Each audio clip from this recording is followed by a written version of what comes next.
Plus, সব খবর সব সময়। নমস্কার, ঝলক প্লাসে আপনাদের স্বাগত। আজ আমরা দিনভর যে খবর নিয়ে আপনাদের সামনে ছিলাম সেটা ছিল বোলপুরের ছেলে অদৃশ দে, বিশ্বভারতীর মেধাবী একজন ছাত্র, যিনি একটা সময় বিশ্বভারতীর কম্পিউটার সায়েন্সে গ্র্যাজুয়েট করার পরে সে রুরাল ম্যানেজমেন্ট নিয়ে মাস্টার ডিগ্রি কমপ্লিট করার পরে সেই বিভাগেই পিএইচডি করছিলেন আমরা জানতে পেরেছি। পাশাপাশি সে পুরুলিয়ার রঘুনাথপুরে একটি এনজিও সংস্থা, যেটা হেলথ রিলেটেড, স্বাস্থ্য বিষয়ক একটা এনজিও সংস্থা, সে এনজিও সংস্থায় সে কিন্তু একটা ভালো পদে ছিল, সেটা আমরা জানতে পারছি। সেই ভালো পজিশন ধরে রাখার জন্য তিনি কিন্তু সেই বিভাগের, সেই এনজিওর কোনো রকম দুর্নীতি তিনি বরদাস্ত করতেন না। আর সেই কারণেই সেই প্রতিহিংসা থেকে তাকে সরিয়ে দেওয়া হলো, এমনটাই কিন্তু উঠে আসছে নানান কথাবার্তার মধ্যে দিয়ে। গতকাল তার এই যে দুর্ঘটনার খবর, যেটা নিয়ে তৈরি হয়েছে রহস্য, সেই দুর্ঘটনার খবরে আমরা কিন্তু আপনাদেরকে বিস্তারিত জানবো। আমাদের কাছে এসেছে আরও একটা তথ্য। আমরা কথা বলেছিলাম সেই সময়, সেই দুর্ঘটনার সময় অদৃশ, তার যে সহকর্মী দীপক চাঁদ, সহকর্মী তার সঙ্গে সেই রঘুনাথপুরের যে রাস্তা চেলিয়ামা রোড, সেই রোডে একটা নির্জন জায়গায় হাঁটতে বেরিয়েছিল। আমরা দুর্গাপুরে যখন অদৃশের দেহ তার পরিবারের লোকেরা নিয়ে আসতে যাই, সেই সময় তার কাকার সঙ্গে আমরা পরিষ্কারভাবে আমরা কথা বলেছিলাম, জানতে পেরেছিলাম যে তারা ওখানে গিয়ে কি জানতে পারলেন। খুব গুরুতর, ভীষণ ভাইটাল এই জিনিসটা। তার আগে যে কথাটা আপনাদেরকে বলবো, যে কারণে আমার আপনাদের সামনে আসা, সেটা হলো আমরা কথা বলেছিলাম দীপকের সঙ্গে, অদৃশের যে সহকর্মী তার সঙ্গে কথা বলেছিলাম টেলিফোনে। ঘটনার সময় সে আমাদের জানাচ্ছে অদৃশ অনেকটাই এগিয়ে গিয়েছিল হাঁটতে হাঁটতে, সে ছিল পেছনে। দুর্ঘটনার সময় সেও কিন্তু সেন্সলেস হয়ে যায়, এমনটাই সে জানিয়েছে। সেই দুর্ঘটনার খবর কি হয়েছিল সে কিন্তু আমাদের পরিষ্কারভাবে বলতে পারছে না। হাসপাতালের পর থেকে তার মনে আছে। তার আগে কি ঘটেছিল, পেছন থেকে কি কোনো গাড়ি ধাক্কা মেরেছিল, নাকি কেউ আক্রমণ করেছিল, কোনো কিছুই তার জানা নেই। কিন্তু তার কথার মধ্যে রয়েছে যথেষ্ট অসংলগ্নতা। কি সেই অসংলগ্ন, শুনুন। বলছো? হ্যাঁ দীপক ভাই, আমি অদৃশের বিষয় নিয়ে একটু কথা তোমাকে জানতে চাইছি। সেটা হলো তুমি ওর সঙ্গে ছিলে, মানে ঘটনাটা ঠিক কি ঘটেছিল একটু বলবে ভাই? কি ঘটেছিল বলতে ওই মুহূর্তটা আমার কিচ্ছু মনে নেই এখন। মুহূর্তটা মনে নেই মানে তোমরা সেই সময় মানে কখন বেরিয়েছিলে, মানে তার আগের মুহূর্তটা কি ছিল একটু যদি আগের বলো, মুহূর্ত যতটুকু বলতে তোমার মনে আছে ততটুকু যদি তুমি একটু বলো আমাকে। মোটামুটি 5:30টার দিক করে ও বললো যে যাবো, বেরোবো। যে আমি একটু কাজ করছিলাম, আমি বেরোবে মানা বলতে, করলাম ওকে যে বেরোবে আমার বলতে হয়ে যাক, কোথায়? আমি বেরোবো এমনি হাঁটতে সামনেটায়। হ্যাঁ, তোমরা মানে কোথা থেকে বেরোচ্ছিলে? রুম থেকে। আচ্ছা, রুম থেকে বলতে তোমার যেখানে কর্মস্থল, হ্যাঁ হ্যাঁ হ্যাঁ, সেটা কোথায়? ওখানে ওই চেলিয়ামা রোডে, ওখানে কি সাব রোড? স্টেশন কলোনি আছে লাস্টে। কি রোড বললে? চেলিয়ামা রোড। চেলিয়ামা রোড, ওই হ্যাঁ, রঘুনাথপুরেই? রঘুনাথপুরে। আচ্ছা বেশ, ওখানে তোমাদের অফিসটা কি নাম অফিসের? ওই হেল্প পেজের এমনি প্রজেক্ট অফিস। আচ্ছা, ওটা একটা এনজিও তাই তো? হ্যাঁ এনজিও। কি নামটা একটু বলবে তোমাদের এনজিওটার? Help page India. হ্যাঁ, hello, help page India. Health page India. হ্যাঁ আচ্ছা বেশ, এবারে বলো। ওখানে তোমরা কাজ করতে, মানে তোমারই সহকর্মী ছিল অদৃশ তাই তো? হ্যাঁ হ্যাঁ হ্যাঁ। বেশ, এবারে এবারে বলো ঘটনাটা কালকে কি ঘটেছিল। ওই ঘটনাটা ওটা, ওকে আমি দাঁড়াতে বললাম তখন ওখানে যে আমার হয়ে যাক, আমি একটু কাজ করছিলাম, নিয়ে একসাথে যাবো। হুম। তো কাজ কমপ্লিট করে একসাথে বেরোলাম। আচ্ছা লাস্ট আমার যেটুকু মনে আছে, ও আগে যাচ্ছিল, আমি ওর পেছনে পেছনে হাঁটছিলাম। আচ্ছা আর রাত্রে কি খাওয়া দাওয়া হবে সেই নিয়ে আমরা গল্প করতে করতে যাচ্ছিলাম। বেশ। বুঝলে? তারপরে এবারে যখন আমাদের হসপিটালে নিয়ে আসা হয় ওখান থেকে, মিডিলটা কিছু মনে করতে পারছি না। মানে কোনো কোনো মানে ঘটেছিল কি, মানে তুমি কি মনে করছো, কোনো দুর্ঘটনা, পথ দুর্ঘটনা, না কেউ এসে মেরেছে বা এরকম কিছু? কেউ এসে মেরেছে এরকমই হবে, কারণ আমরা তো একদম সাইডে হেঁটে হেঁটে যাচ্ছিলাম। আচ্ছা, তুমি কি করে সেন্সলেস হলে ওখানে? আমার ধাক্কা লেগেছে ওখানে। আচ্ছা, ওর হাত পা এই সমস্ত পুরো ভেঙে ইয়ে হয়েছিল, মানে কেউ কি কোনো মারধর করেছিল? না, মারধরের তেমন কিছু নেই। মানে কি হয়ে থাকতে পারে একটু তুমি একটু বলো আমায়। কি হয়ে থাকতে পারে বলতে, ওখানের পর থেকে আমি সরাসরি করে যখন হসপিটালে আসি তখন মনে পড়ছে ওটা। মিডিলটা কিছু মানে মনে তোমার নেই। কাছেও কোনো কারণটা স্পষ্ট নয় কিভাবে ঘটেছে? হ্যাঁ, হ্যাঁ। তোমার তোমার কিছু তোমার কোথায় আঘাত লেগেছে? আমার বাঁ পায়ে লেগেছে, বাঁ হাতে লেগেছে। আচ্ছা। আর মাথায় মানে যখন খুব জোরে ঠোকা লাগে তারপরে যেমন ব্যথা লাগে, হুম। ওরকম ব্যথা আছে। পিঠে আছে চোট, আচ্ছা।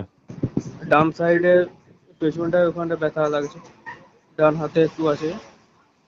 আচ্ছা, দিয়ে তুমি তোমার সেন্স কখন এলো? আমার সেন্স এলো বলতে, আমাদের যে ড্রাইভার আছেন উনি, হ্যাঁ।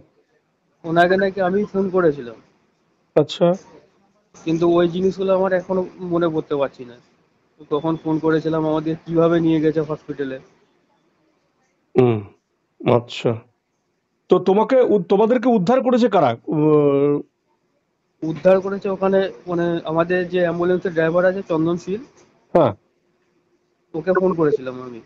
আচ্ছা, ও এসে তুলে নিয়ে গেল, কিন্তু ওইগুলো পরে আমি আর কিছু মনে করতে পারছি না। মানে অদৃশ্যের সঙ্গে কি কারোর কোনো ইয়ে ছিল, মানে পুরনো কোনো শত্রুতা বা কোনো আক্রোশ ছিল কারোর? না, না। তোমাদের কর্মস্থলে সবার সঙ্গে সম্পর্ক কেমন ছিল মানে তোমাদের? কর্মস্থলে ভালো। আচ্ছা, তোমাদের অথরিটি জানেন এটা, মানে অথরিটি, কিভাবে হ্যাঁ, হ্যাঁ, হয়েছে? হ্যাঁ। আচ্ছা, না, তুমি এখন কিভাবে কোথায়? হয়েছে ওটা জানি না। আমি এখন দুর্গাপুরে আছি, চেক আপের জন্য এসেছি। ও আচ্ছা। আচ্ছা, হ্যাঁ, মানে যেটা জানা যাচ্ছে সেটা হচ্ছে অদৃশ্য মারা গেছে, সেটা তো জানো। হ্যাঁ, হ্যাঁ, এবার ব্যাপারটা হচ্ছে কারো মারা মারা যাওয়ার কারণটা স্পষ্ট নয়, মানে কোনো গাড়ির ধাক্কা বা কিছু। তুমি যেহেতু পেছনে ছিলে বলছো, ও হ্যাঁ। সামনে ছিল, তাহলে তুমি সেন্সলেস হয়ে গেলে, ও ও এভাবে মারা গেল, ব্যাপারটা ঠিক কেমন যেন ও এলোমেলো মনে হচ্ছে না? এবারে পরের ওখানটা কি হয়েছে কিছু মনে করতে পারছি না এখন। মানে কেউ কি ইচ্ছা করে হিট করেছে, মেরেছে, এরকম কিছু? ওদের এরকম মানে ব্যবহার তো কারোর সাথে ওরকম ছিল না খারাপ, যে করতে পারে। তোমার কাছে কি মনে হচ্ছে, এটা কি কোনো গাড়ি অ্যাক্সিডেন্ট, না এটা মানে অন্য কোনো কারণ থাকতে পারে মৃত্যুর? মানে কি বলবো, কষ্ট নয়। স্পষ্ট নয়। আচ্ছা। আচ্ছা, পুলিশ কি তোমাকে কোনো ইন্টারোগেশন করেছে, কোনো জিজ্ঞেস করেছে, কিছু বলেছে? না, এখনো পর্যন্ত কিছু করেনি।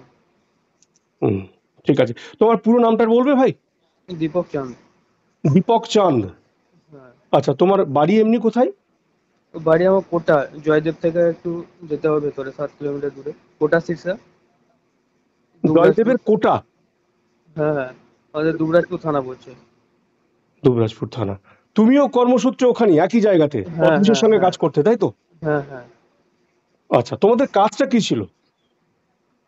কাজটা ছিল, আমরা গ্রামে গ্রামে যেতাম, ওখানে শ্যাম স্কুলের যে এনজিও প্রজেক্টটা ছিল, তো আচ্ছা। গাড়ি নিয়ে যেতাম ওখানে। এবার পেশেন্ট আসতো, দেখতো, মেডিসিন, ফ্রি মেডিসিন দেওয়া। আচ্ছা। আচ্ছা, ঠিক।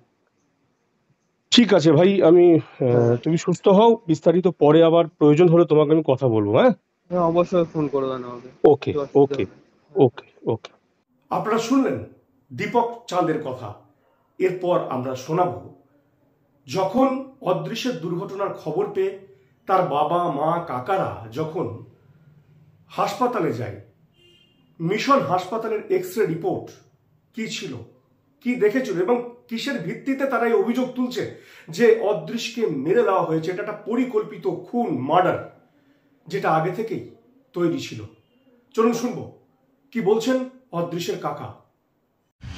আমরা গতকাল সন্ধ্যেবেলায় হঠাৎ করে খবর পাই যে আমাদের অদৃশ্যের অ্যাক্সিডেন্ট হয়েছে রঘুনাথপুর, পুরুলিয়া। আমরা তো হতাশ হয়ে পড়ি, যেই ছেলে গেল ভালো। পরবর্তী পর্যায়ে শুনলাম যে ওরা দুজন কাজের শেষে ওরা পাচারি করছিল, সেই সময় পেছন থেকে নাকি কোনো এক 4 চাকা এসে মেরেছে এবং দুজনেই নাকি একেবারে অচেতন হয়ে গেছে। তো আমরা শোনার পরে আর তো কোনো রকম কোনো কিছু যোগাযোগ করতে পারছি না। আমরা সঙ্গে সঙ্গে মিশন হসপিটালে চলে আসি। শুনতে পাই যে ওরা ওখান থেকে মিশন হাসপাতালে নিয়ে আসছে। মিশন হাসপাতালে যখন রাত্রি 9টা 45 মিনিটে এলো, তখন দেখছি যে আমাদের ছেলে কিন্তু অলরেডি কোমায় চলে গেছে। আমরা নিজের চোখে দেখেই বুঝতে পারছি যে এটা কোমায় চলে গেছে। তবু ডাক্তারবাবুরা অনেক সাধ্য সাধনা করলেন, কিন্তু আলটিমেট আমাদের কোনো রকম চিকিৎসায় সাড়া পেলাম না। যখন এক্স-রে হলো তখন কিন্তু আমরা ভাবলাম যে না, এটা নিছক অ্যাক্সিডেন্ট নয়, দুর্ঘটনা নয়, এটা একেবারে পূর্ব পরিকল্পিতভাবে আমার ভাইপোকে খুন করা হয়েছে। এবং যে ছেলেটি সঙ্গে ছিল সেই ছেলেটি কখনোই অজ্ঞান হয়নি। আমাদের কাছে প্রথমে যে বার্তা ছিল সে অজ্ঞান হয়ে গেছে, কখনোই হয়নি। সে দাঁড়িয়ে থেকে ওই সংস্থারই যিনি অ্যাম্বুলেন্সের চালক তাকে ফোন করে ডাকে, 6:47 তিনি সঙ্গে সঙ্গে এসে আমার ভাইপোকে নিয়ে যায় ওখানকার রঘুনাথপুর এসডি হসপিটালে। তারা সঙ্গে সঙ্গে আবার রেফার করেন মিশন হাসপাতালে। মিশন হাসপাতালে যখন এক্স-রে করি তখন দেখি যে আমার ভাইপোর স্পাইনাল থেকে শুরু করে রিব, হিপ জয়েন্ট সমস্ত টুকরো টুকরো হয়ে ভাঙা। মাথার সামনে পিছনে আঘাত। কিভাবে হতে পারে? একটা গাড়ির সঙ্গে ধাক্কা একটু সাইডে হতে পারে, দুজন একসঙ্গে পাশাপাশি হাঁটছে, একজনের হলো আর একজনের হলো না, সে কিছু দেখতেই পেল না। আমি পরিষ্কার বলছি যে এর মধ্যে ওর যে সহকর্মী যে সঙ্গে হাঁটছিল দীপক চাঁদ, আর ওদের যে গাড়ির ড্রাইভার চন্দন শীল একেবারে পূর্ণভাবে জড়িত। আমরা এর পূর্ণ তদন্ত চাই এবং আমি অবশ্যই আগামী 2 থেকে 3 দিনের মধ্যেই আমি এফআইআর করবই, কারণ এর একটা পূর্ণ তদন্ত না হওয়া পর্যন্ত আমরা ছাড়ছি না। ভাইপোর এটা অ্যাক্সিডেন্ট হতে পারে না, এটাই হচ্ছে আমার মত। আপনারা শুনলেন অদৃশ্যের কাকার বক্তব্য। পরিবারের পক্ষ থেকে যদিও এখনো পর্যন্ত নির্দিষ্টভাবে পুলিশে কোনো অভিযোগ দায়ের হয়নি, কিন্তু তারা অভিযোগ দায়ের করবেন। এরপর এই তদন্ত কোন দিকে যায় সেই দিকে নজর থাকবে আমাদের। আপনাদের নজর থাকুক ঝলক প্লাসে। দীর্ঘ 5 যুগেরও বেশি সময় পথ চলা বীরভূমের এক এবং একমাত্র বনফুল ক্যাটারার অ্যান্ড ডেকোরেটরস এবার নিয়ে এসেছে বনফুল ইভেন্ট ম্যানেজমেন্ট। আপনার ভাবনা আমরা ফুটিয়ে তুলব বাস্তবে। সম্পূর্ণ আধুনিক আঙ্গিকে Bonoful caterer and event management system আপনার অনুষ্ঠানকে করে তুলবে চিরস্মরণীয়।